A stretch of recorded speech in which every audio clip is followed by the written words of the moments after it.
Good evening, everybody, and welcome to round two of the South Florida Tribune YouTube channel doubleheader. Tonight we have Fire Up Michigan, and I have myself a handful of people, if you count me as well, into the mix here. So we're looking forward to having a lively show. Obviously, the title says it all, and that we're going to be talking about the Detroit Lions 2023 draft recap. Let me go over the crew. George Eichhorn, my longtime partner in crime for over 43 years. Welcome back to round two, George. Good to be here. Looking forward to it. Smoking Jeremy B. This is your game, brother. Oh, this is my wheelhouse. You got it. And of course, a return visit. We have Keegan Eckerd. Welcome back, Keegan. Good to be here. Now, the last time he worked with my wife because there weren't many things that could knock me out. But when you go ahead and give me a COVID booster and a shingles shot one day, then in boxing, this is considered my TKO without the legal slugger attached. And we welcome the new guy to the planet, Will Rock. Okay, not Kid Rock. I'm sure he wishes he was probably related to him, and that checkbook would go with it. But Will Rock, welcome for your first appearance on this network, and we're looking forward to bringing back down the road. Welcome. Hey, thanks, Scott. I appreciate it. Thank you so much. Glad to be here.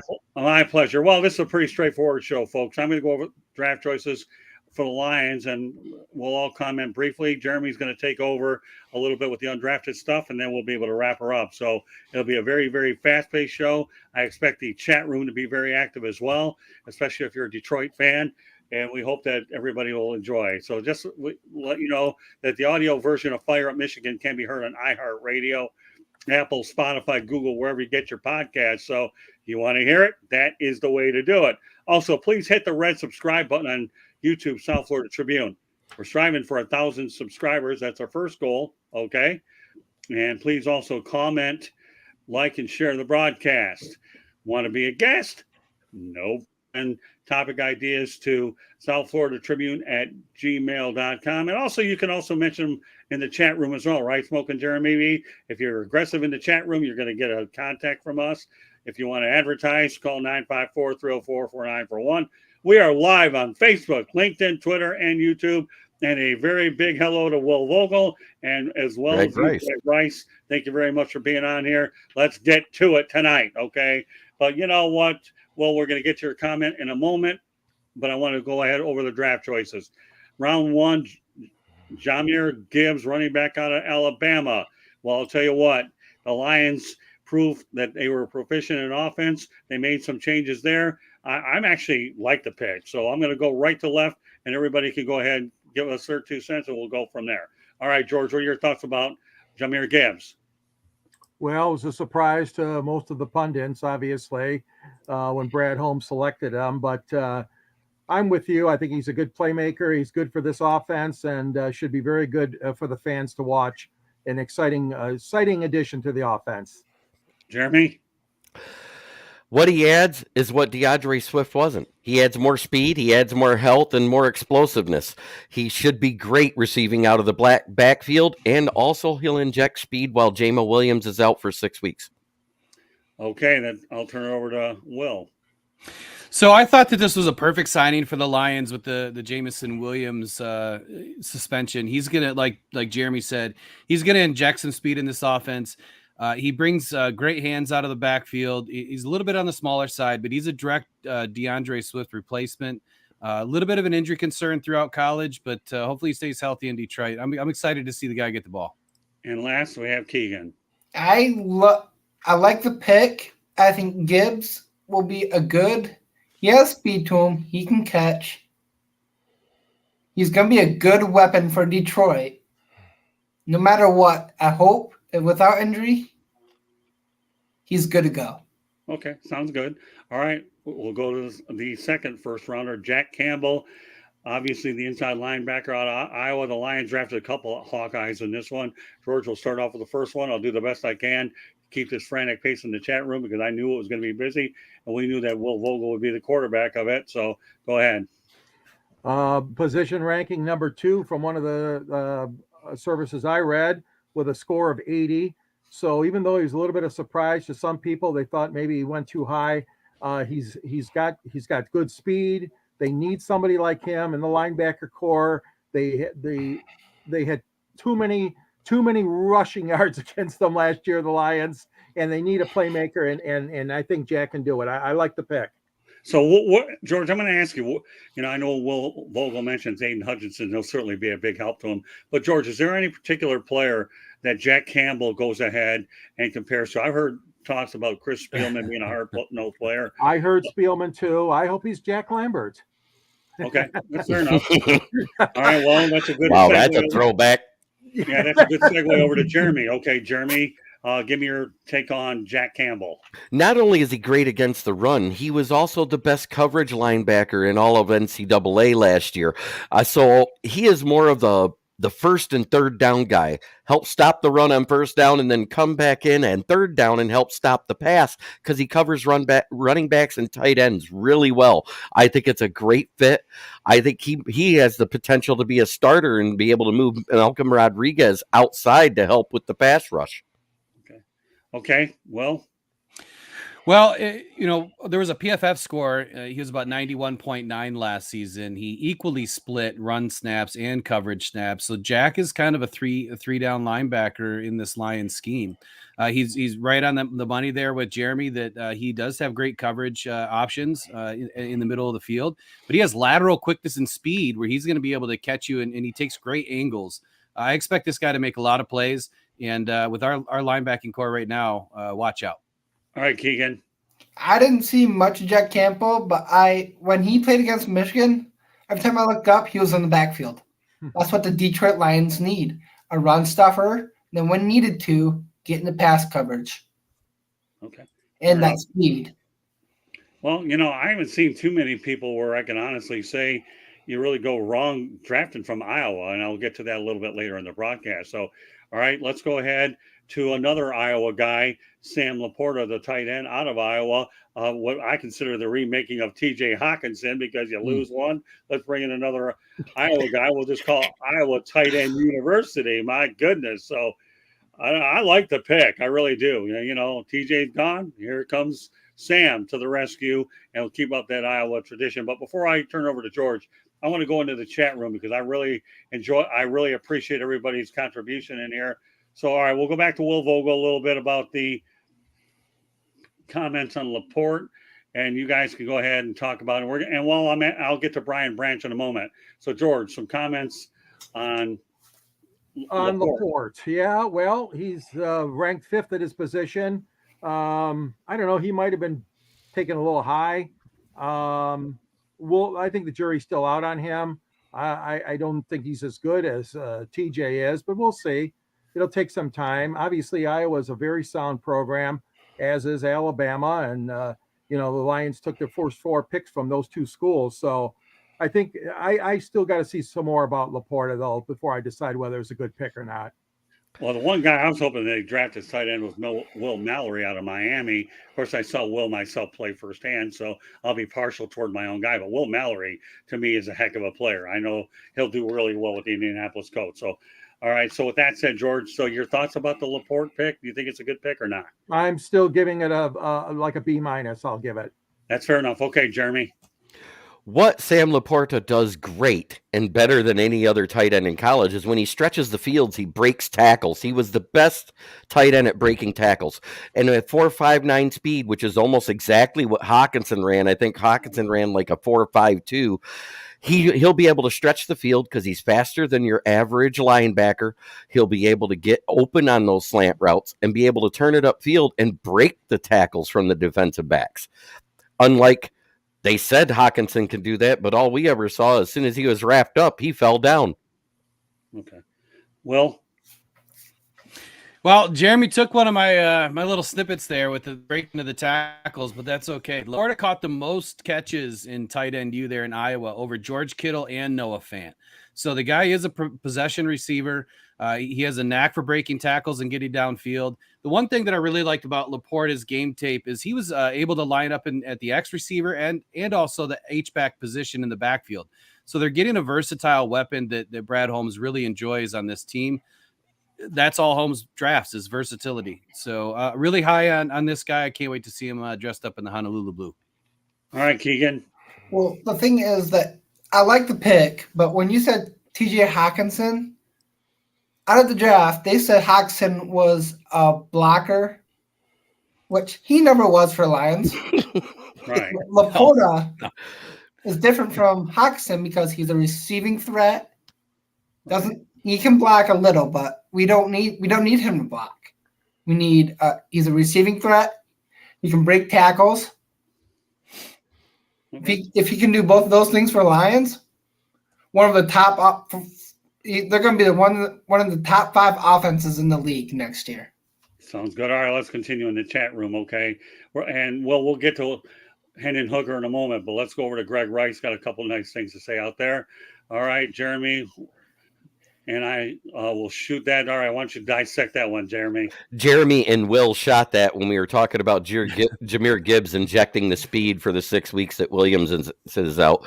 And he also replies to Keegan saying, I hope he stays healthy too, basically. I hope so too, Keegan.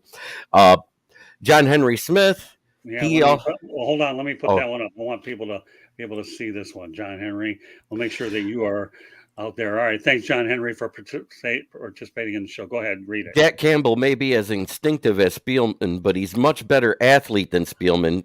Campbell compares more favorably to Luke Kuechly or Leighton Vander Esch, and he's absolutely right because Spielman was nowhere near as fast as Jack Campbell laterally. That's interesting. Thanks, John, for mentioning that. Again, we can say what we want, but, your input in the comment sections is every bit as important because I can't think of everything to put on here. So when I get y'all being able to incorporate, that means a great deal. Thanks, John Henry Smith. Greatly appreciated. Let's continue in the chat theme here for a moment. And we have, what do we have there? At Laporte, I'm happy with the pick. Greg Rice likes it. Felicity Jean is always a supporter of ours. So let's go back to John Henry again. Shall we, Jeremy? Go ahead. Laporta has got some Golden Tate art rack in him, and Hawkinson's 40, by the way, was a 4.68, so he's faster than Hawkinson. Almost 0.2 of a second faster, too. Yeah. Okay. All right, so everybody got their 2 cents in on Laporta, right? Yep. I missed it. Yep. All right, so let's go on to Brian Branch, okay? And I'm going to make my way up to Will Vogel when we get to Hendon Hooker, so hang tight, Will. But all right, let's talk about Brian Branch. We talk about a 2 pair here. We got 2 from Alabama, 2 from Iowa. So, all right, George. Well, why did he drop so far? I mean, it's a great find that the Lions got him. I mean, he was highly ranked. And boy, oh boy, I mean, I didn't think he would drop that far, but he did. So kudos to the Lions for drafting him. I think he's a good kid. He's going to really help out in the defensive secondary. The Lions made a lot of movements in the offseason, as we know, at the corner positions, and now drafting him as their new safety. I'm looking forward to him. Great pick. Okay, go ahead, Jeremy. Brian Branch had a poor showing at the combine, but a good showing at his pro day, and that turned a lot of teams off because the relative athletic score was low. But what he only has a 1.7 missed tackle, and he covers very well. I think I read somewhere that his quarterback completion percentage against was under 50%. Right. Okay. All right. Well, that's incredible, that 50%. So what I love about Branch is he's very versatile as a defender. He can come down in the slot. Also, as we all know, he plays in the safety positions. He's a very high level run defender with high football IQ. This guy sees the entire field. He's not afraid to come up and thump you. Like Jeremy said, very low on the missed tackle percentage. Great with ball production. He's always around the ball. And I'm not worried about his man coverage skills. He's going to do just fine in that area too. Great body size. So I'm looking forward to him to join the Den of Doom here in 2023. All right, Jeremy, read Will's comment, and then we'll Branch can help with CJGJ and Cameron Sutton in the defensive backfield. Absolutely. I also know that they used him in a lot of blitz packages where they put him in the nickel and dime slot at Alabama in those long distance situations. So you look for that too. Okay. All right, Keegan. As Will said, Branch can slide into the slot, which he plays corner and safety, which we needed because Will Harris, he wasn't that good. But also with the trade of Okudah, we needed a corner. And at the spot that we took Branch, that's perfect. Branch is a nice complimentary pick for Okudah, and Mosley and Sutton. If we can get him in that backfield with those two and Garner Johnson, whew, teams won't be able to throw against us. Thanks, Green Bay. Yeah. Great trade up from 48 to 45. All right, let's go back to Logo's late comment about the quarterback. Put that up there, and then I'll go over the particulars of it. All right, the pick I was really happy about with the Lions actually was more than the other ones was Hendon Hooker. I can't believe he dropped as low as he did. Nevertheless, I'm glad he did. He certainly will have time to sit there and heal from his injury, hold a clipboard, which I think every quarterback should hold a clipboard for a year or two anyhow, but by necessity, because he has been hurt, he's going to end up doing it, and they have a capable backfield. So I really like the pick of Hendon Hooker, and I think that when they made that pick, I didn't care about the rest of the draft. This is a guy I wanted to see wearing Honolulu blue and silver. With that said, George, okay, and you can look at Vogel's comments, look at them and then formulate your own opinion. Yeah, Will says he's a good pick, and I agree, Scott. I was really, really happy when I heard this one. 5th ranked quarterback in the draft. He's a mature kid. He's been around college some extra years, which I appreciate. And I really think this was a really steal for Detroit. I was one who wanted them to take a quarterback. I didn't want them to take him that high in the first round. And lo and behold, they got him. Hooker has a lot of potential. And I think he'll do really good backing up Jared Goff and learning the system, learning the pro system. Like you said, carrying the clipboard and getting his reps in practice and learning the ropes. All right, you know what? I'm going to let Jeremy read Will's comments, and then you can expound upon that. Hooker is going to have to recover from his injury he got in college, but when he was healthy in college, he was lethal dual threat QB. He was a Heisman favorite till he got hurt and has plenty of upside. Well, in all actuality, he was head and shoulders above everybody in the Heisman race while he was playing. 100%. I mean, and you're talking about a kid that is coming in at 25, won't be 26 till January, everybody. So no, he's not 2 years younger than Goff. Right. But, I love the pick. And talk about value. If he'd have stayed healthy throughout that season, he'd have been a Panther. Yeah. Oh, most likely. Because he'd have been the best quarterback in football. Because they didn't lose that game because of Hendon Hooker, the 2 games they lost before he got hurt. They lost that game because the defense kept giving up gash plays. But that's a whole nother story. Right. This kid is somebody that is there to take the reins if Goff fails. That's what he is for next year or the year after, depending on how it goes this season. Okay. Well done, Will, and great point, Jeremy. Okay, well, So Hendon Hooker is somebody that I had slotted to the Lions back in February, and sadly, and funny as it was right at this pick here in the 3rd round. It was, and I wrote about it. So I love Hendon. He's a perfect fit to the Detroit offense. He's the type of player that's going to come in and give no pressure to Goff. He still has to recover from his ACL. But he's also a guy that when he's polished and he gets away from that funny college system that he was in, between his arm talent and his legs and his head, he's going to do just fine at the next level. I see him somebody that when the Lions extend Goff after a stellar season, he's going to stick around. He's going to give us that solid backup. But if he's got to step in, he's going to win games. He's a gamer. Great points, Will. Great points. I really like everything you said. All right, Keegan, go ahead. I like the pick, but personally, I don't like Hooker coming out as a college player. Yes, he played well, but the 2 things that concern me is his age and the injury that he's coming off of. But if Brad Holmes saw something different, I trust Brad Holmes. If he made that pick for a reason and saw something different, I love it. All right, you know what? You know what? I got to go to John Henry's pick. Yes. This one's really good. Oh. All right, Jeremy, you're the one who's going to have to make some. Hendon Hooker equals Deshaun Watson minus the masseuse abuse. John Henry Smith. All right. That's the comment of the day. All right, John Henry Smith. Here's what I'm going to say, okay, before we move on to the next one. Please subscribe to our channel, John Henry Smith. You have a date with the Motor City Madmouth and the rest of us. So, John Henry Smith, please subscribe. Jeremy will make sure that we put you on really soon. Okay, John? The invitation's there. hit sub, and you're up. But make sure when you write down notes, this is one because we're going to grill you on this one. So, all right, John, good stuff. I love it. That's a comment of the night. Sorry, Will, but this And one's I want to add All right. one thing real quick about Hendon Hooker. What's that? In November, when he got hurt, I said on my podcast, and I don't think Will was there because it was on one of my Friday night shows. I said it would be a 3rd round pick if we take him. Well, it worked out. So John Henry Smith is the comment of the night. We might have to come up with all these little knickknacks, but that was one of them. So That was a good one. Smith, you cannot ask for more 3 names that are about as common as this guy had. John Henry Smith. Okay. The 3rd. Don't forget the 3rd. Well, no, I haven't got to that. I haven't write that one. Yeah, you probably better have 3 because I wonder how many more of them there are out there. But John Exactly. Henry Smith, you've got an admirer here. Good stuff. Appreciate everything you've done, but this one more so than anything.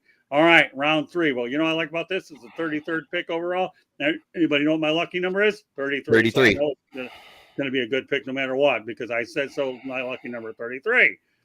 Round 3, Broderick Martin, defensive tackle, Western Kentucky. Let me say this, okay? Western Kentucky turns out a lot of good prospects. Bailey Zappi went to the New England Patriots a year ago, and I believe Broderick Martin will do the same. He'll be a good player for the Lions. George Eichhorn.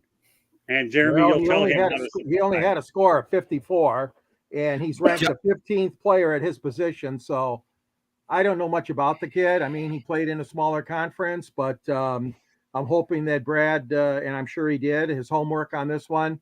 Let's see how Martin can perform in training camp and at the pre-camp workouts for rookies.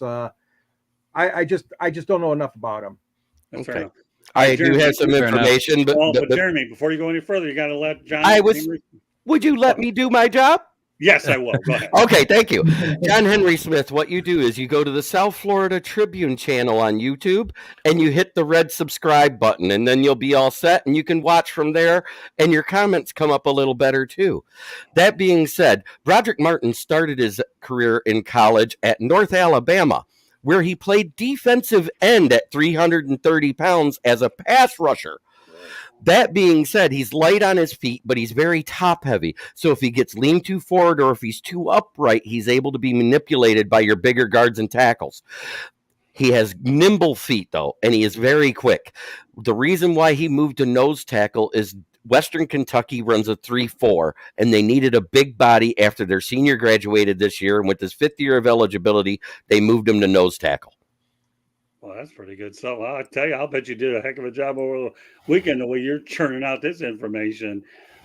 Well, that's good stuff, Jeremy. All right, Will, you got to follow that.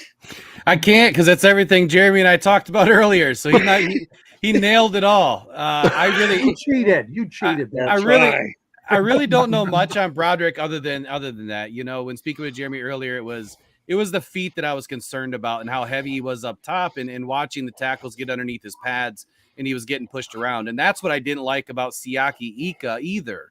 But he's lazy. There's a difference. And there is a difference. The one thing that Jeremy pointed out that I did not know, which makes a lot of sense, is that he was slated as a nose tackle only because of the defensive scheme change. He's really a defensive tackle. So with this pick, I'm trusting in Brad Holmes' process. I think he's a 2-year development guy. He's got to hit the weight room, but hopefully we see something out of him. That's all I really have to say on the guy. Oh, that's good enough. Okay, Keegan. Same as Will. I don't know much about him, but I've seen some stuff that Jeremy sent me, and it all looks good. Okay, fair enough. Yep. All right. Now, the one pick that intrigues me the most, and this is where general managers and scouting departments really get paid.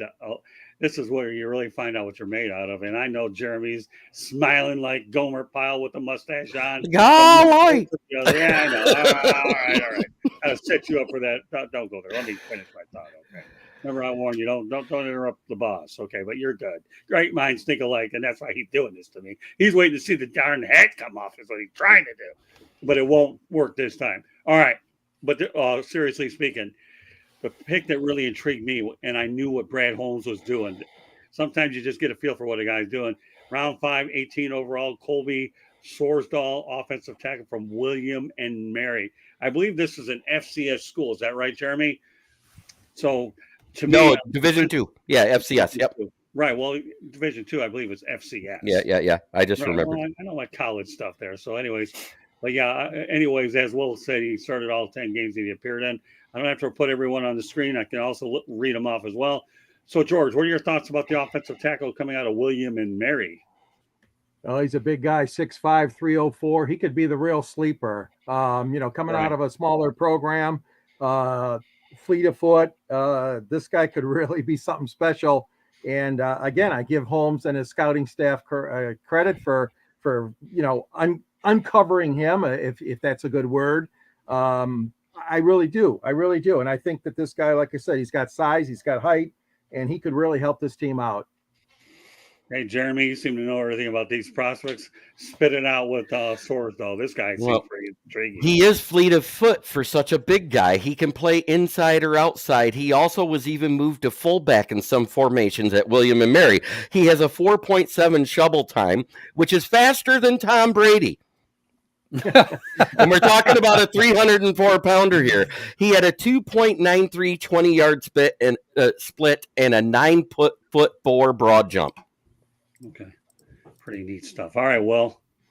I don't know a whole lot about this guy, but the one thing that I know about Brad Holmes and what they're doing over there in Allen Park is research. If Brad Holmes like an offensive lineman this late in the draft, there's a reason for it. Yeah. I was expecting that the Lions were going to bring in an offensive lineman. I was really hoping to see a Mafi in the later rounds or Cody Mock even as high in the second round, but it didn't happen. But we do need some depth. We do need to shore up the guard position, and we definitely need an offensive tackle to start backing up the rest of our line that's getting a little older into their contracts. So I like the pick. I hope the guy can make the roster and help out our run game. So we'll see what happens. I'll turn over to Keegan, then we're going to go one more pick. Then I want to have a couple nuggets that I'll talk about in between. All y'all will be able to comment on that. Then I'm going to turn it over to Jeremy with the undrafted. So with that said, okay, what do you think, Keegan, about the offensive lineman? I don't know much about him, but I agree with Will because O-lineman was a big need for us. Okay. Coming into this draft. Well, that's fair enough. I mean, you can never have enough good offensive linemen. You never know where the next. One of the terms that I like to use, Will, and you, Keegan, will probably learn is I like to use hidden gem because that's where these guys are. I remember watching the draft. 64% of rosters are filled on day 3 from rounds 4 through 7. 64%. Mm-hmm. What does that tell you? You better get it right. Everybody talks about the glitter and the glitz on night 1 and 2, but when it really gets interesting, okay, is when you have day 3 plus the undrafted free agents, which we're going to get to in a moment. So, all right, last pick we're going to get to. This one really intrigues me too. And a lot of this might be a result of Quentin Cephas and, of course, Jameson Williams too. But I know, Jeremy, hold your thought. Okay, George, what are your thoughts about the Lions taking on Antoine Green, the wide receiver out of North Carolina? North Carolina they're a very good program. I've seen some of the highlights, and Green had some great hands, good ability to get downfield. I think it's a good pick. I mean, like you mentioned, they're a little bit strapped right now with what happened with the suspensions. Right. And you really got to load up a little bit more in the wide receiver position. And I'm looking forward to seeing this kid play because even though he slipped all the way to the 7th round, I think he's got some really good tools to help this offense. All right, Jeremy, read Will's comments, and then you can put in your 2 cents. Green is a good receiver, played alongside Josh Downs in college, had a QB throwing to him, Drake May, who's one of the favorites next year, and Green scored 15 touchdowns in 24 starts in college, which is really good for any receiver at the college level, especially in North Carolina, no less. But North Carolina, ACC product, 6'2", has a 4.43 40, which means he injects a little more speed to it, and he has a little more height than everybody else on the roster. But you know how that is embellished in college. He's probably about 6'1", maybe 6 foot even. But that being said, he's not a midget. All right, no, that's okay. But again, when you hit round 7, and the one thing that we talked about, I believe we mentioned it last week, And I know I posted on the South Florida Tribune when I got those releases from the Lions in the NFL, when Quentin Cephas, and I think I remember on Saturday, I posted up on my Twitter page at Tribune South, was would the Lions go out there and draft a wide receiver, because Cephas was obviously, he's gone now. So, and indeed that came true to form, so they did bring another wide receiver. And again, we're going to get to the undrafted free agents in a moment, but it was good to see that they addressed it in the draft with a guy that like Antoine Green. All right, Well, for me, I'm good with the pick, and here's why. And I was actually excited to see him join the Lions. I was hoping that the Lions were going to go out and find a 6'3", 6'4", 6'5" guy to give us some height. The Lions have one of the shortest wide receiving crews in the league at 5'11" and a half inches as their average wide receiver height, and that's just a little bit too short for me. We needed a big body guy. They brought in Laporta. He's going to help fill some of that need. But for Green, the guy's got good size. He's got decent speed. He accelerates really well off the line. And he's able to get separation, which has always been an Achilles heel for some of the Lions receivers. So that's what I'm most excited about, is to see him get the separation and watch Goff be able to hit him in the open field. very good. Well, all right, Keegan.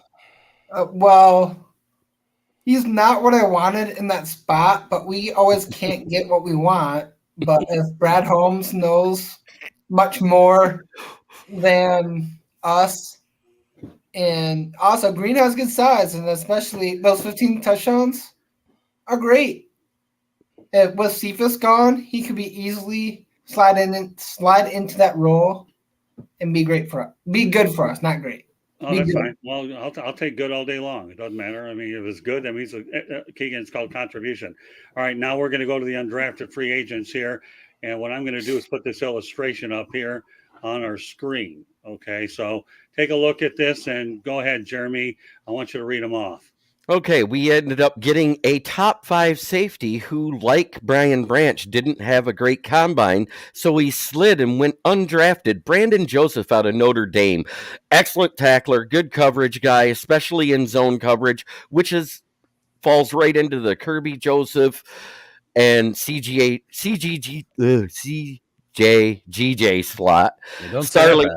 Starling Thomas V out of UAB was another corner that went undrafted that was slated to be a 3rd, 4th rounder. Mohammed Ibrahim, which was a 4th or 5th rounder out of Minnesota, a great running back.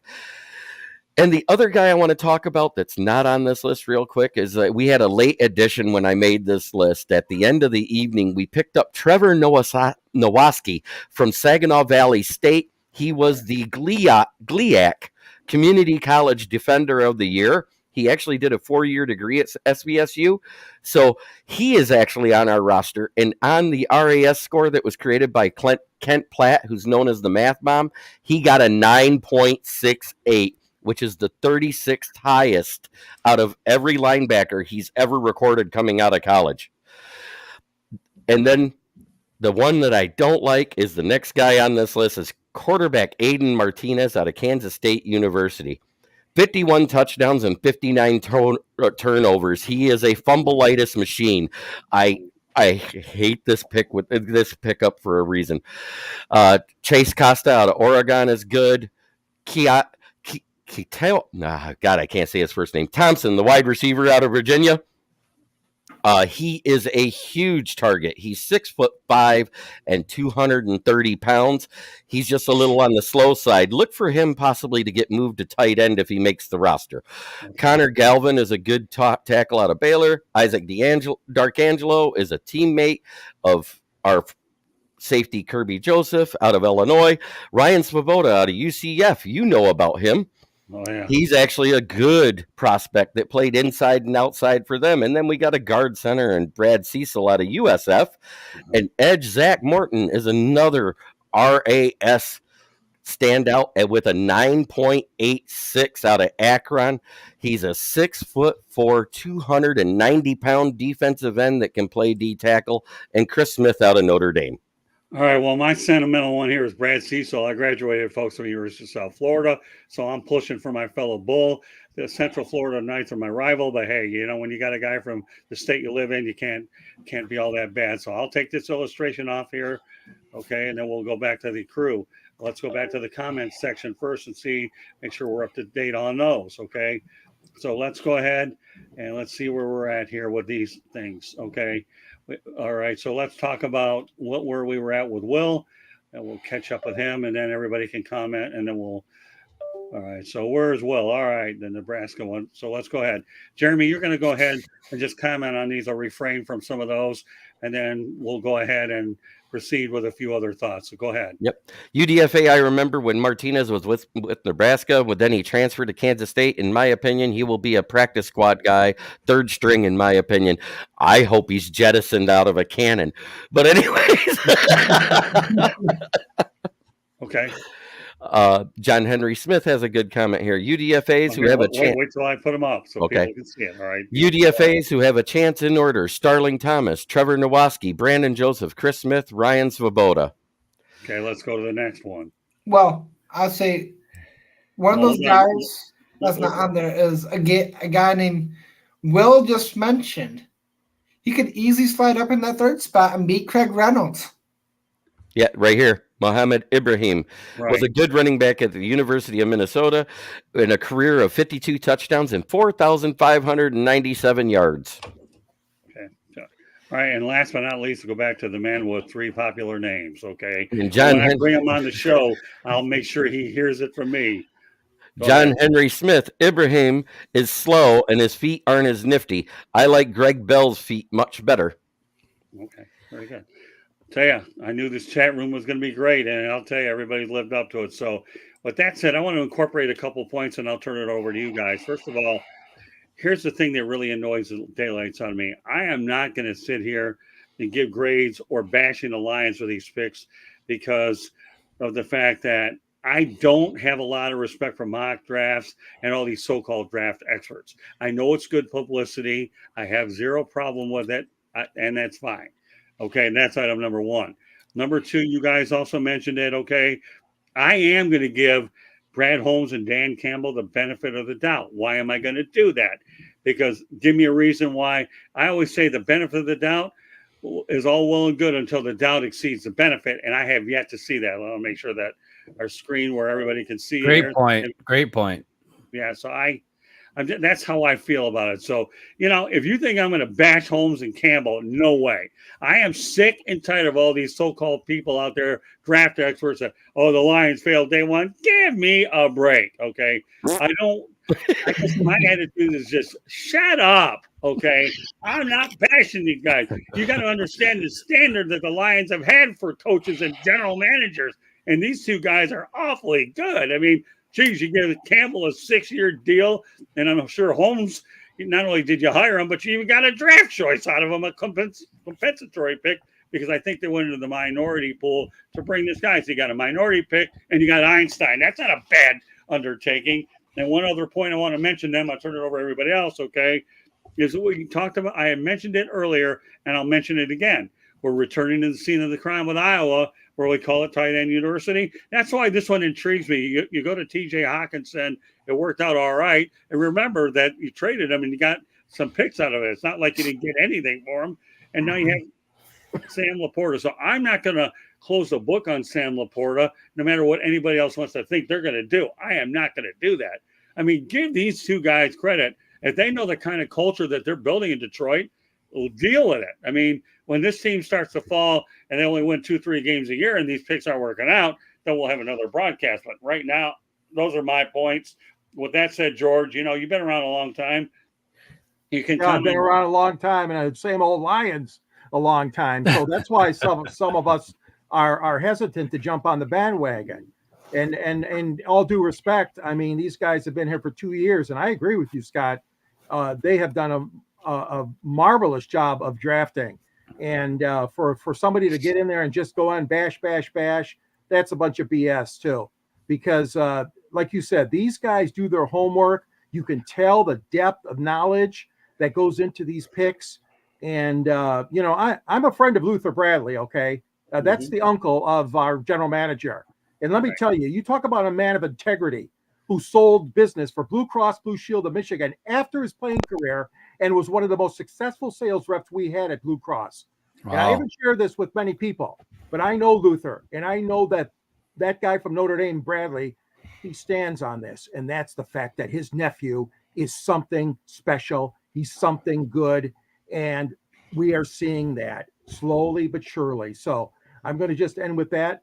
I agree with you, Scott. These pundits out there, they don't know it. They don't know all the knowledge. Yeah, Awesome. when I kept seeing these comments, I started laughing at them. I really did. And Will, I'm going to turn over. I like your body language there, Mr. Rock. So, and I saw it. I pay attention to everything going on with these shows, pal. I do. But I don't call it a rant. It is what it is. But when you go out here and have all these people lying acing on day one, give me a break. You know what? Mr. Henry, you're on a roll. We're going to have your name in speed dial soon because you got a lot to offer, and you're going to be on speed dial. But before we do that, Jeremy's going to read your comments quick, right, Jeremy? UDFA D tackle Chris Smith benches 225 37 times. He played ball at Cranbrook and most of his college ball at Harvard. He spent his final year at Notre Dame. If football doesn't work out, he will be all of our bosses one day. Well, that's pretty good. Again, Henry, you're on a roll, brother. Now, wait till I tell you when you get on here. So what can I do? I mean, but you know what, man? I'll tell you what. I have no choice because it's a responsibility of the big show here. Okay, so for a lot of you folks that missed it, okay, we are going to go back to the comment of the night. Okay, yes, we do bring these up. But George Eichhorn and Will Rock, I want you both to read this thing simultaneously. Both of you together read the comment. Okay, by John Henry Smith. Go ahead. Go. All right, so handed hooker equals Deshaun Watson without the masseuse abuse. I have never, in all my years of doing this, seen a comment this good. Wait a minute. I remember a comment that got a guy a job writing for you one time when he called a certain previous coach, Matt Petrasha. Oh, yeah, is that right? Yeah, I wonder who that was. You don't know. All right, so listen. I know. Never mind. Don't steal Henry. Don't you dare, Jeremy. Hey, that was a great. I gave it comment of the night as soon as I read it. Yeah, but because that's a line after my heart. Because you know me. I'm talking, and you're listening because I'm the teacher and you're the pupil. Okay. All right. Just remember that, Jeremy. Don't you overshadow John Henry Smith's comment. Okay, because that one was good. In fact, you know what I'm going to do, Jeremy? While I'm writing it down on my piece of paper, why don't you go ahead and comment on uno, dos, tres, okay? The bashing, the Holmes, Campbell, and Iowa, and I'm writing this comment down. Go on, Jeremy. You know what?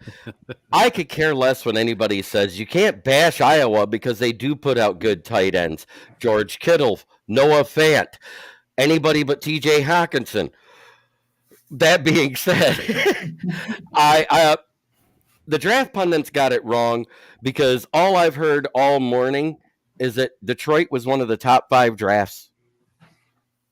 And as a matter of fact, Next Gen Stats back that up because it's only the second time in modern draft history since Next Gen Stats has been doing this that the first 5 picks had scores over 80. Keep going. I'm not done writing. Well. Okay.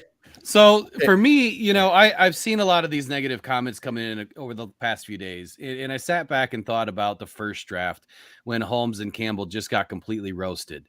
And then when everything came to fruition during the first season, well, it was well-deserved, wasn't it? We had a pretty bad showing out. But then in season 2, they draft again and they hit home runs and you've got 6 guys that were just drafted starting. So to bash Holmes and Campbell and Sheila, because it starts at the top, to put this thing together is just absolutely asinine. These people are working their asses off. They're putting together a good ball club. They're about a season ahead of this rebuild process, which is now in full go mode. And they're putting a good product on the field. The Detroit Lions are one of the most hottest searched teams right now in the NFL. That's why the NFL is looking at putting them into 5 primetime games this year. So it's a theory right now. We'll see if they get them all. But for me, it's watching the process. It's giving Brad Holmes and Dan Campbell their due diligence. It's being patient. There's a reason why everybody has a mock draft and everybody has what. There's everybody has one for a reason, and about 10% of them are right. We don't know what they know. We have 10% of the information they do. So if we get anything right, we're lucky. But when they get it wrong, there's no reason to clamor back at them. Praise them when they're doing well. They're putting together a good ball club, and we're going to have an exciting season. Yeah, the one thing mock drafts or any of this stuff can't measure is what's in the heart and the work ethic. I don't care what you say about anything else. You can't measure any of that stuff. And I think that's the one thing. But again, you know what? It's good content because we're all in the journalism media business anyways, right? Right, George? We're the king of content. So we want to make sure that we're out there trying as hard as we can to get as much information again. But none of these mock drafts factor in trades anyhow. So it doesn't matter. If you're, it's not going to take a rocket scientist to figure who the top choices are. But meanwhile, when I say that, Jeremy, okay, the Lions had what you were talking about. If the Lions should take Jalen Carter, they didn't. They were a little nervous about it. So they traded back. Well, but that's okay. So he ends up with Philadelphia anyhow, and now the Philadelphia Eagles are considered the Philly Bulldogs because they snapped all these Georgia players up. Hey, wait, Jeremy, that was more intriguing storylines of the whole draft. Go ahead. And I nicknamed him in every time I wrote about him in my draft articles, UGA North. Oh, yeah? No, you get the Lions are now the Bama Reds. We are the Bama Blue Tide. That's and right. Don't forget the Iowa Hawkeye Golden Tide. That's right. You hear this one? I heard it in the chats that were going on my show. But that being said, my way too early grade is I gave it a B+. Okay. There was nothing there that said it was bad. There was nothing there that said it was home runs. It was just a good, solid draft, top to bottom. So I gave it a B+. But you know what? These draft grades, right after they happen, they mean absolutely butt kiss because you really can't judge a draft pick until they get to year 3. Oh, I agree. Oh, yeah. No, you were right on target with that. So. All right, Keegan, I know you're getting all this information, and you're what we call a first-class sponge, getting whatever comments that you're able to. So I put out 3 interesting points. Keegan, you want to talk about 1, 2, 3 of them? Tell me what you think, my friend. I'll talk 3 of them if you wanted to. Go ahead. I'd say my first point is about the haters on Holmes and Campo and Holmes and Campo. Well, you realize we're coming off of era of Matt Millen, Bob Quinn, and Patricia. We have to. The first year they had to completely start over, and then they were starting to build after that first season. Especially last year, all of their draft picks were home runs. All of them ended up starting or playing really well for us.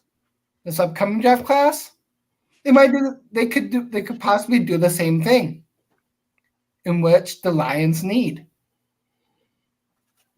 And then my second one.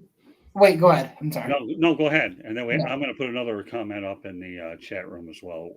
I'm going to put Ralph Williams. So hang on. I think the Lions had a good draft. You know what, Ralph? I think many of us agree with you. Go ahead. Continue on, Keegan. Second is that. Thank you, Ralph.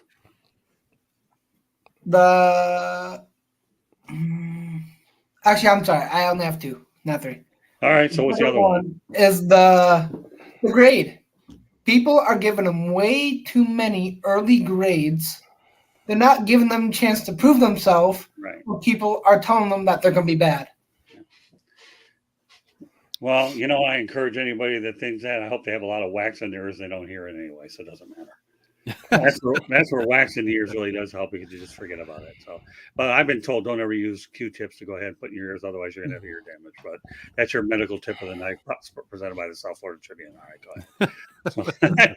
Okay, I tell you, well, I mean, these things come up what they are. I mean, the reality is the situation is I'll beat that word like you wouldn't believe it. Hidden gem, hidden gem, hidden gem. You don't know where that next star player. Well, here, we talk about Rama. Here, I don't even know how to pronounce this guy's name. Amon-Ra St. Brown. That's good enough. Okay. Yeah, I still haven't gotten this guy's name right. All I know is he's good. Okay. He was a hidden gem. Yeah. Yeah. Right. What was he? Jeremy, wasn't he a 4th round pick? 4th round pick. He was our first 4th rounder. Derek Barnes was the second one. Right. Okay. There you go. So in the Pro Bowl. so everybody's talking about where these guys are coming from, anyways. Well, this guy's a 4th round pick, and he's going to be getting some pretty good money when he gets to that second contract. Go ahead, Jeremy. Since everybody here is sports fans, I wanted to let everybody know the Sixers went into the Garden and knocked off Boston tonight Wow. Very good. It's only But- game one. It's only game without one. Embiid. Without Embiid. It's only game one. Game I know. It doesn't matter, George.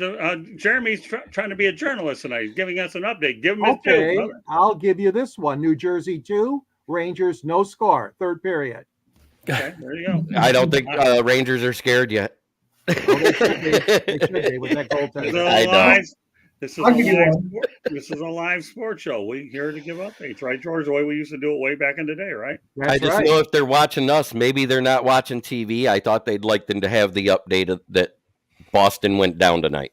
There See, you look at go. this guy. See, Yeah. well, So Jeremy Scott, and I- so Scott, you brought up a good point earlier, and Yeah. when you were talking about Dan Campbell and Brad Holmes, and there's something that I wanted to mention. You know, when they're selecting these guys, when the Lions are putting their draft together, they're Uh-huh. not just going out and finding the biggest names. They're not going out and finding the biggest stats. They're not going out and finding the biggest schools. Doesn't mean that they're not going to pull from them. They're going out and finding the right fit to meet the culture, to fit the identity, to fit the scheme. right. You know, I'd rather have a bunch of B players, okay, B minus B players playing very well in a scheme that listen, that fit the culture, that are able to identify with the team, than a bunch of A individuals that are only worried about themselves, that don't fit, that they don't work together. The Lions are building a team, a unit, not a bunch of individuals out there trying to pull stats. That's the difference with this Lions regime in the last 3 years in this team. And that's why they're going in the direction that they're going, is because they all believe in each other. All right. So, Will, let Amen. me ask you a question. How old are you? 42. Okay. George, okay, ready? Google the name Lynn Bodine. Bodin. Do as I told you to do. Google it. I know he was a flop. No, forget that. That has nothing to do with it. All right, Jeremy will do it because you're too slow tonight, Icorn. What do Lynn you want Bodine. from Lynn Bodine? Huh? What do you want to know about him? Where was he picked?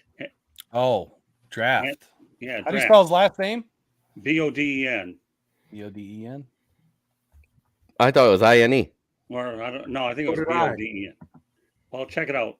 1975, round 1, pick 13, Detroit Yeah. Lions. Yeah. Mhm. Three Out of seasons. what school? South South Dakota State, University. Thank you very much. So you know who the general manager was then? In 75? No. Russ Thomas. Okay. So you're worried about B players, okay? You know, what was it? South Dakota State? Nothing against South Dakota State. They always make a presence in NCAA tournament. What are they? The Jackrabbits, I think. I I'm believe, not right? sure. Well, the Yeah, but Lions used to go ahead and draft a lot of these guys from schools that I had never heard of. So we're going to sit here worry about B draft choices. Go back in time there, once upon a time when Russ Thomas was in charge, and then we'll classify what those drafts are, and then you'll wonder why the Lions have had issues going deep into the playoffs, let alone making them back in time. That's the only point that I'm trying to bring up, Will. Okay, and I think your point is well taken about the B players because they're all trying to be a team. That's exactly what where you set me up, Will, real well, because I'm just trying to make a point that, to me, when you talk about HBCUs, FCS schools, you can find a hidden gem anywhere. You really can. And the thing I found out a lot during the spring here is, listen, I attended Florida Atlantic University's Pro Day, and I also attended the Miami Hurricanes Pro Day. And I'm going to tell you, there were some prospects in both places. They really were. And so talent can come anywhere. So I don't put a lot of stock in the combine. I really don't. Obviously, Zero. Yeah, exactly. What did Dan Campbell say? Well, did It's he a say, pajama Pajama party, man. Olympics. It's a The big old Pajama pajama party. Olympics. huh? The It's a pajama. party. Yeah. Right, exactly. So listen to Dan Campbell. This guy knows what he's talking about. This guy can go ahead and do push-ups at Allen Park. That's not so bad. But the point of the matter is I don't take a lot of stock in the combine, although it's a good publicity event for the NFL, the NFL Network, or content. But really, the pro days is really where it's at. Yeah, when I see some of these draft picks that they passed up on, so they passed up on a bunch of A players at 6, right? Right. They still ended up getting an A guy with Jahmyr Gibbs, even though he wasn't the first overall rated. But they could have taken Bijan Robinson at 6, which was another A player. That's true. So they're passing up on some of these guys, and they're still pulling in high quality, high character, good football IQ guys that want to come in and be a team that are there to work together cohesively. That's what I mean by the B players. These B players aren't necessarily like South Dakota State. Those are probably Right. D No, players, no, I probably get D you. players to me. But that's what I see the difference with this team is they're just not out trying to pull the loudest, the proudest, the biggest. They want fits, and to me, that's the biggest draw to this team right now. Well, let me ask you a question, okay? I'm going to ask every one of you guys this, okay? And that's this. Did it ever dawn on you, okay, that we know that the life of a running back is a lot shorter than most of them, that even though they could have had Bijan Robinson, nobody guaranteed that he would be a great fit. I mean, how many attempts did the Lions make with running backs with Kevin Smith, who they traded up to get? Unfortunately, injuries nailed him, Best. Javid Best, yeah. Javid Best, and the list goes on and on. But when you go ahead and trade down and you draft a running back in the 12th spot, you're also, because of the salary cap, the way it's set up, the salary cap hit for running back is a lot smaller at the 12th spot than it is the 6th spot with more hits. So a lot of people have to look at maybe, I don't think the Lions are doing this. They're trying to build a team within their culture, but nobody's going to sit here and tell me, okay, that the salary cap ramifications, come into play a little bit on the business side. Well, you know what I'm coming from here? Okay. 100%. And I call that roster roulette. It's a term that I coined and came up with where the Lions, and I'm sure Brad has done this, and it would take forever and a day to put it together, that you're looking at your roster and you're saying, okay, I got a D tackle. I got 2 D tackles in 2021. So I'm probably going to draft 2 more in 2024 because by the time that first contract comes due, I'm already replacing it with somebody else, and I don't have to pay that $90 million, 4 or 5 million, 4 or 5 year contract. So roster roulette, and like you said, taking that position 6 slots later just saved them $5 million over 5 years. Thank you very much for making my point. And not only that, I'm going to expound on what you just said by playing roster roulette. Okay, like they're doing. Okay, remember, I've been reading up on this. Jamar Gibbs kid too, and I'll tell you what, they say he's a good all-purpose back. Now, I've done a great job criticizing everybody associated with mock drafts, but I haven't gotten around to the fact that if you really want to hear some good, Riddick is a guy that, and Kirk Herbstreit and all these guys at ESPN, NFL Network are more credible than these other clowns out there that we call barnyard draft gurus. I'm not saying anything bad about Mel Kiper or Tom McShay because they've been at it a while.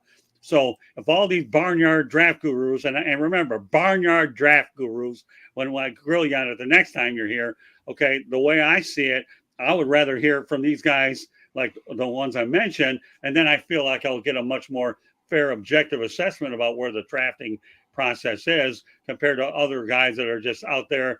Okay, I got my moment in the sun. Ha ha ha. Okay, no, you don't want to be around me when I have that laugh there. And I hope I'm not boring you, Keegan, because if you do, I'll make sure we go out there and Jeremy, I'll send you some caffeine. He'll do it overnight on our expense account. But the reality, yeah, there you go. All right, but the reality of the situation is you're right, though. Well, okay, draft roulette. I would rather take a guy of comparable talent 6 slots down and then play that game. And then, of course, because Jack Campbell, for all we know, could be a whole lot better. And you think of how many teams passed up on this guy, then they're going to be kicking themselves in the chops because of it. How many times have teams passed up on guys they wish they would have done? I mean, the draft is no exact science or process. It isn't. In my opinion, it's a crapshoot is what it is. 100%, yep. Only the problem is before Brad Holmes and Dan Campbell came here, you can take the shoot out of the other word, and then you can take it wherever you want. And at least I know that I'm not going to go any further because I know I have a very intelligent audience out there. So that's right. I think, but that's where we're looking at. All right. So with that said, okay, this concludes this edition of Fire Up Michigan, but we have some other business to take care of. Okay, first of all, okay, Keegan, why don't you let everybody know how they can get a hold of you? You can get me through a hold of Twitter at Keekslayer23. I have not posted much, but I'm going to start posting my takes on NFL, NBA, or any sport related. Very good. Well, Keegan, we're glad to have you on the broadcast tonight. We appreciate the insights that you have provided us tonight, and I'm glad I finally had a chance to meet you, my friend. So we're very delighted to have you. All right. Well, Rock, you and I are going to be definitely in touch before when this bad boy is over with. And Keegan, I'm glad we got you in as well.